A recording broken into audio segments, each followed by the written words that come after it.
Pokud bych měla zmínit nějakou zásadní událost, která mě v životě ovlivnila, asi by nešlo o jednu konkrétní událost, ale možná o celé období. A abych ho byla schopná popsat, tak se potřebuji vrátit do roku 2012. Já pracuji jako moderátorka a teď tedy editorka na rádiu Wave, no a v roce 2012 jsem se starala o moderátory, no a my jsme se rozhodli v rámci programových změn, že vytvoříme pořad pro queer komunitu, pořad, který bude mapovat různá LGBT témata a tak dál. No a mojí úlohou bylo taky sehnat vhodné moderátory pro ten pořad. Hledali jsme v různých vodách, vybrali jsme 2 dvojice, které jsme si tak osahávali, zkoušeli, ale bohužel jsme po několika měsících museli zkonstatovat, že jsme nenašli vhodné moderátory a že musíme hledat dál. Věděli jsme, že chceme pořad, který půjde do hloubky, pořad, který se bude vymezovat vůči stereotypům, pořad, který nebude tradičně růžový, tak jak byla většina pořadů nejenom v českém éteru, ale třeba i na televizních obrazovkách. No a trošku jsme byli v úzkých, to se přiznám, no a v tenhle moment mi jeden můj kolega říká, hele, a nechtěla bys to moderovat ty, protože věděl, že já už jsem v té době měla přítelkyni a že queer témata mě obecně zajímala. Nemůžu říct, že by mě to nenapadlo už předtím, uvažovala jsem nad tím, ale nešla jsem do toho, protože jsem se bála.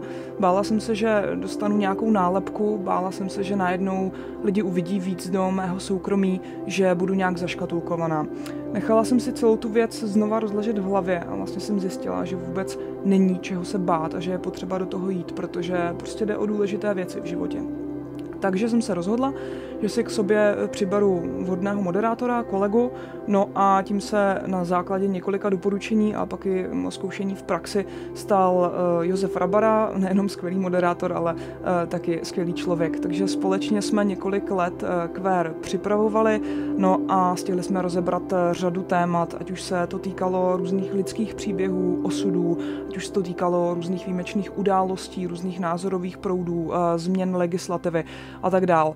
No a právě tyhle všechny příběhy, tyhle všechny události, tahle všechna snažení různých lidí, kteří se snažili bojovat za správnou věc, pro mě byly a jsou největší motivací do života, největší ukázkou toho, co je důležité. A to je to, bojovat za věci, o kterých jste přesvědčeni, bojovat za to, kým jste a především mít tu odvahu a zbavit se veškerých strachů, které máte. Takže to je asi to nejdůležitější poselství, které já jsem si za tyhle roky a vlastně z tohohle pořadu odnesla.